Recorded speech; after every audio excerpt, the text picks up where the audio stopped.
Well, every generation talks about how much harder they used to have it, right? We've heard all the stories, walking 5 miles up the hill through the snow both ways to get to school. But we do know for a fact that they had at least one thing that was easier. That was retirement planning. We're going to tell you today how much things have changed and why it's much harder today than it used to be.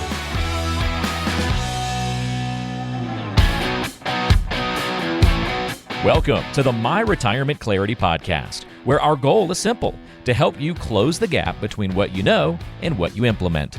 The team at J.L. Perkins Wealth Management does this by helping good people make great decisions so they can enjoy an amazing retirement. And now, here's your host and financial advisor, Lee Perkins. Welcome into My Retirement Clarity. Glad to have you on the podcast today. I'm Ben George with Lee Perkins, owner and financial advisor at J.L. Perkins Wealth Management. Lee, good to talk to you again. How are you? Yes, I'm doing well. It's been a while since we've chatted. I know I did a solo show one time, and life got in the way, and I missed an episode a week or so ago. And I did have a couple of clients reach out to me and say, "Hey, you didn't have a show post this Wednesday. What's going on?" And so, yeah, we've had a lot going on here in our office. We've had some pretty serious remodeling going on. I've had painters and electricians and data guys in here. So just as we build out our team and grow our team here, it just causes us to kind of redo what we're doing here at the office. So it's been good. So a lot of fun. The end result, we're basically in. We're still working with decorators right now, but yeah, it's pretty exciting. Yeah, new website as well that's been updated and refreshed, so you can take a look at that. I know the first thing I noticed, Lee, obviously the podcast, you can get all the episodes there as well, but first thing I noticed, the events right there, front and center as well. I know you got some things coming up. Yeah, absolutely. Now, we are recording this episode the week prior to Valentine's Day, so by the time this episode airs, this event will have already taken place. But we're doing what's called a Galentine's luncheon, okay, just for our female clients and their guests. And man, we've got like 70 ladies that have signed up to come to this. And Elaine and I were talking, and we thought we'd have maybe 25 or 30 women come, but this has really grown into way more than we expected. So yeah, got about 70 people coming to it, and then we've got a tax workshop coming up the same week. So yeah, we're going to be more proactive and make sure that we put those events and training opportunities on the website. So yeah, you definitely want to go to myretirementclarity.com, and you can be as informed as you need to be. Yeah, check that out. Even if you missed these events we just mentioned, they'll be updated right there on the website, and check that out. But really cool to see the women getting involved. And I know we talk about all the time that that's an important part of planning is having everybody on the same page. So really cool to hear that. Well, Lee, Absolutely. We got a great show today. Talking about retirement planning is much harder than it used to be. I think we've touched on this a little bit in the past, but it's so true, right? I mean, you look at kind of where things were. You don't have to go back that far, but definitely the generation prior to the people retiring now, things have changed quite a bit. Yeah, it really has. And I loved your intro talking about, our parents and grandparents telling us they walked, uphill both ways. And my dad used to tell me that. And I was like, Dad, you grew up in Payne City. There's not a hill in Payne City. So anyway, and so I've heard people say, "Hey, we ate dirt for breakfast and we liked it." Right. But anyway, yeah, things have changed a little bit from it as far as the retirement landscape. It is more difficult than it used to be because it's just not as common nowadays for somebody to stay at the same company anymore the way they used to be. Many of our parents and grandparents worked for the same company. They started right after they got out of high school and stayed there until they retired. And most of these people worked 30, 40, even 50 years at the same company. And that's what my parents did. My dad worked at the phone company the whole time. My mom worked at Georgia Power the whole time. And so this really made it a little bit easier to plan for retirement because a lot of those companies back then, they offered company pensions. And so most people didn't have the financial responsibility of planning for their own retirement because they knew when they retired, they were still going to get a check until they died. And so, and that pension check usually covered the spouse. And so they'd both be taken care of. And so that's really just not the case anymore. And we've talked about that on the show before here, Ben. Very few private companies offer pensions, and the ones that do, many of them are frozen or not not available to new hirees, so only the older group of people still have access to it. But the younger ones, they've got access to the new company retirement plan that's called a defined contribution plan. And of course, we all know that as a 401k or 403b or something like that. And so now, since people don't really stay at the same job their whole career and they jump around, they oftentimes wind up with really sort of a hodgepodge of old 401k retirement accounts that either get forgotten, or we see this a lot when they leave the company, they just simply withdraw that money and have them send them a check. And I think a lot of times people just don't realize the damage that they're doing for their own retirement planning when they make those distributions that way. Yeah, and it's not that people aren't committed to a certain job.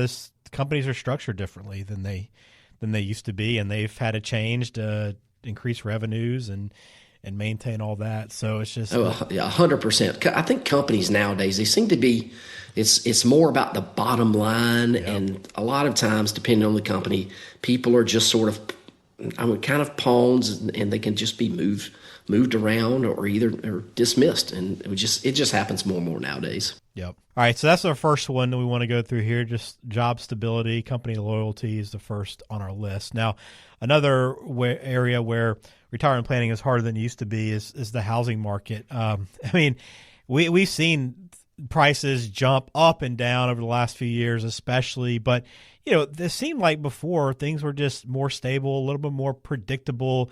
You kind of knew what to expect when you were relying on your home as an asset or a source of equity. Yeah, and the whole housing thing, that can get tricky for a lot of people. I mean, I live here in Macon, Georgia, so we're not in an area that you can buy a house and then know that it's going to double in value in 10 years. We're just not in that kind of market. If that's what you want, then go buy a house in California or some other crazy market like that. You have to bid against people on a house that you've never seen and all those kind of things. But you got to be prepared to live in a shoebox for the same money that you spend right here in Macon. I oftentimes joke that if I could take my house, which is a nice house, it's not a mansion, but if I could take my house and put it on somewhere in California in a nice neighborhood there, I mean, it'd be a $12 million house, just like almost any house here in Macon. If you put it in the right location in California, it's a multi-million-dollar house. But anyway, like you said, pretty much all the home values right now are higher than what they were a few years ago, and I just think everything is still pretty much inflated, but I know at some point it's going to go down. So I don't really look at a house as a source of equity for my clients, because I don't have clients who are pulling equity from their house in retirement. Most of our clients they've got other assets to fund their retirement. But what is more common now is people wanting to downsize their house and go into something smaller and more manageable once they're retired, because at this point, of course, the kids, they're out of the house and they don't need anything that big. And really, people don't want to clean a big house. And a lot of people don't want to have a 2-story house anymore. And if you think back to your grandparents' house, and I think back to my grandparents' house, both of them, they were 1-story houses. But now, people build 2-story houses, 3-story houses, and eventually wind up wanting to be back in a 1-story house so they don't have to navigate stairs when they get older. So, and I think the problem right now, and a lot of the clients that come to my office, we discuss this, the way the current housing market is, somebody could downsize their house and get half the house and still pay as much as they did for, what they sold their bigger house for. So it's not really a net gain there.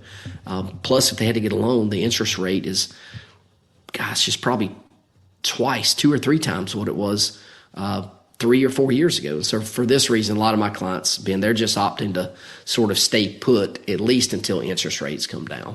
Yeah, it's been a wild ride the last couple of years, especially, and can make it difficult if you're in retirement. All right, talking about retirement planning, how much has changed. Again, as we go through this and you have questions, talkwithjlp.com. Easiest way to schedule a meeting with Lee, and he's happy to sit down with you and discuss any of these issues or anything that's on your mind or anything you're trying to do with your retirement future. The simpler investment landscape, that has changed quite a bit. I mean, we've seen things were much more straightforward. Stocks, bonds, savings accounts even were a very good tool. But man, just out there now, it just seems like there's so many things you can put your money into, and we hear about them everywhere. Yeah, this is 100% true. And I'm not sure that the complexity of today's investments, I'm just not really sure how much more value that this provides. Sure, there's a lot of things that are easier for the average investor. There's definitely a lot more transparency on things. And of course, the options are just way more than they used to be. But I don't know how much better off we are overall. I think today's investment environment, and the technology that we have, it's way easier for people to get scammed right now. Thieves are becoming more and more savvy, and more people lose their money because they're chasing something that is promising something that's sort of outrageous. That's way more common than it used to be. I also sort of put a lot of blame on the financial media for a lot of the problems that I see that people are facing. This 24/7 news cycle of the financial media, I think many times gets people to chase shiny objects and do things that are completely outside of what they should be doing as a long-term investor. The gurus on TV that I talk about all the time, they're continually telling people that you can get rich by doing this or by doing that. And these people are really savvy, and they're really good at manipulating the audience into some type of action. So, for instance, right now, one of the things you hear on TV and radio all the time are advertisements for QQQ, which is nothing more than a technology ETF. I mean, it's been around for a long time, but man, they're pouring millions and millions of dollars into advertising and really trying to convince the investor, all of us individually, that we can become an agent of innovation by investing into this fund. And I'll tell you, I mean, there's nothing wrong with QQQ. It's a good fund, but make sure you pay attention to the disclaimer at the end of these commercials, because what it tells you is that this fund is just way more risky than other funds because of what it holds. But people believe the ad, and they want to be cool and be an agent of innovation, and they put all their life savings into one fund, and I just don't think that's a good thing. Got to be more diversified than that. Yeah, and on top of that, there was ESG investments had a big push over the last couple of years too. Then you got crypto. I mean, it's just like there's things everywhere you can put your money into, and everybody's trying to sell you on them. So it can be very difficult, which again is why you rely on a financial advisor like Lee and his team there, JL Perkins Wealth, to kind of help you. And I'm sure, Lee, too, you get people probably that come in all the time that say, hey, Lee, have you heard about such and such? And I'm sure you probably welcome that too, right? Because it gives you a chance to have a conversation.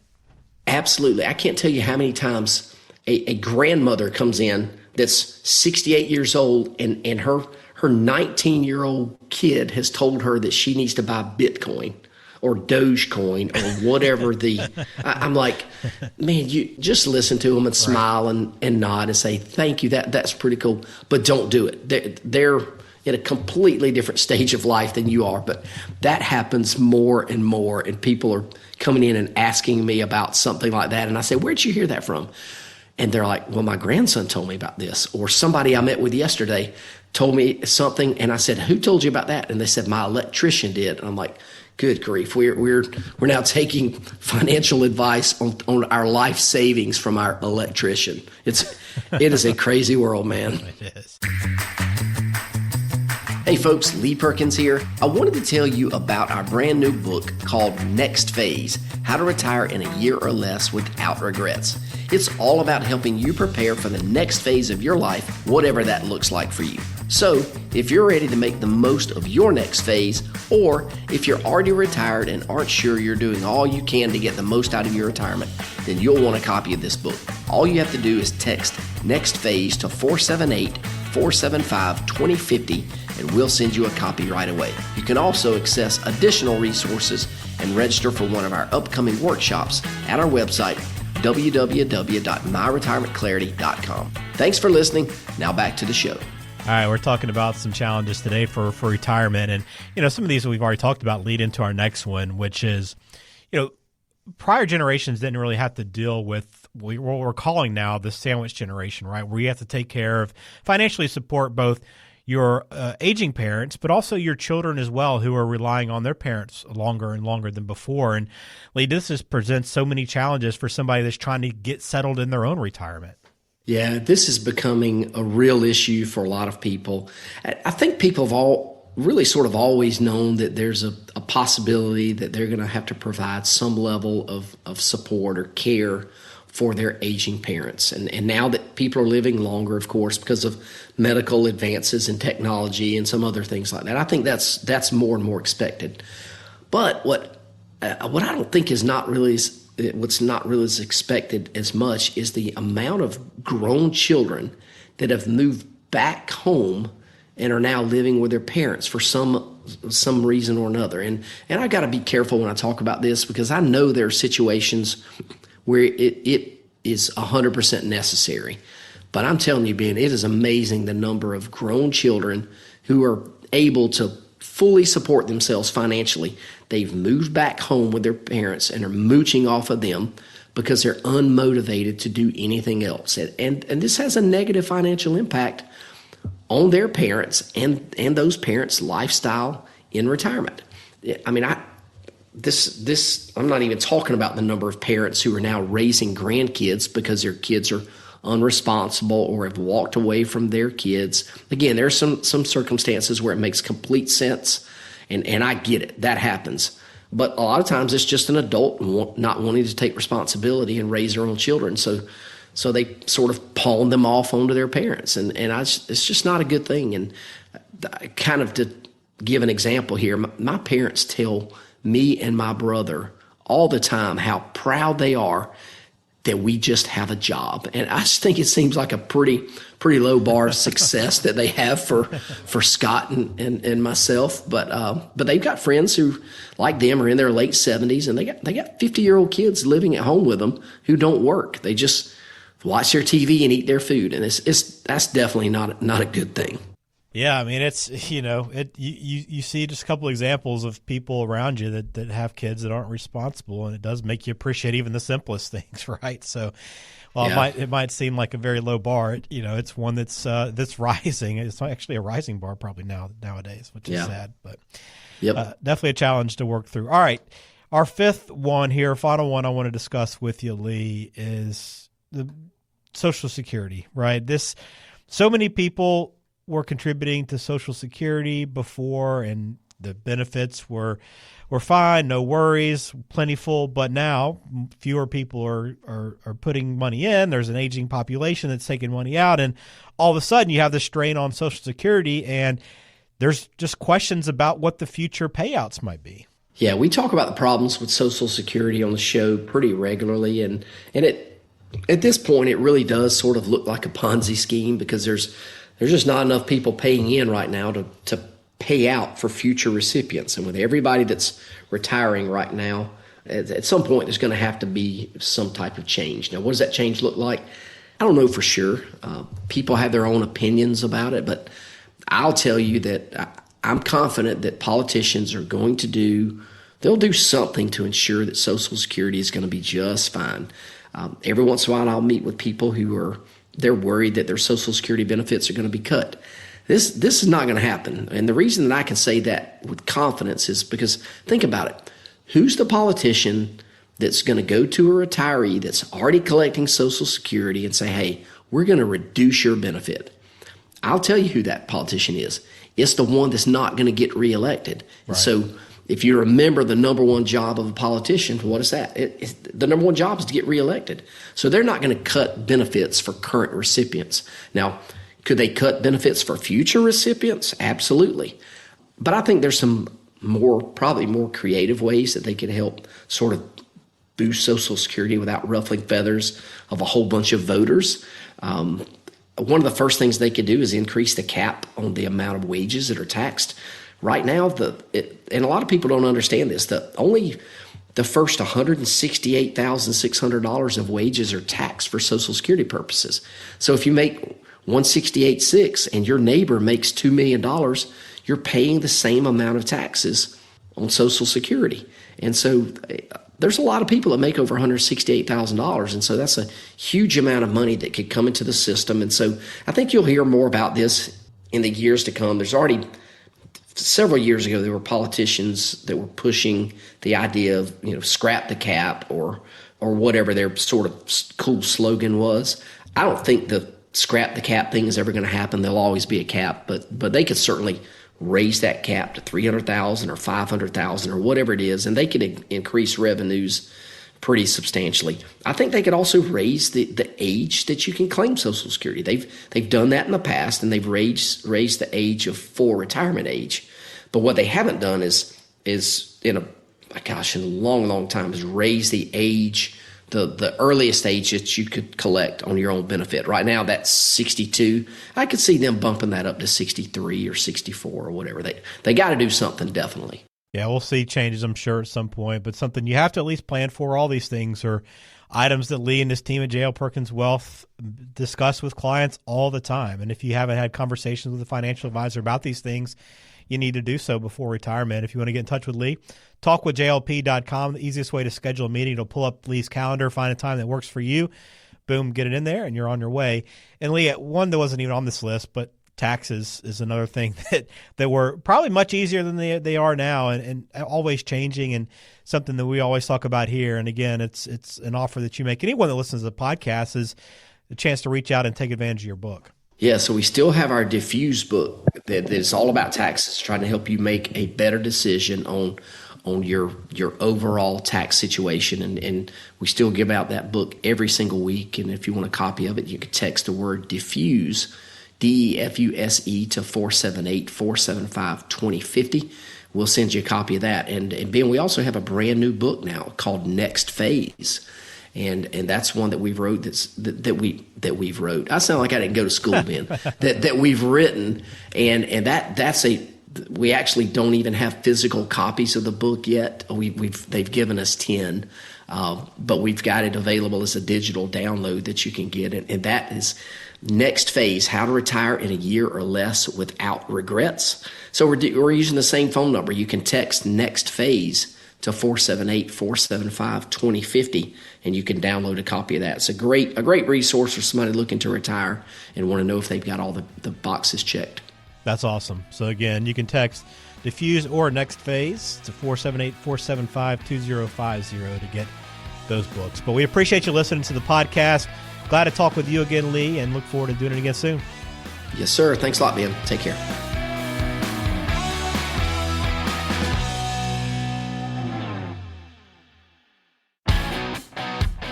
Hey there, Lee Perkins here.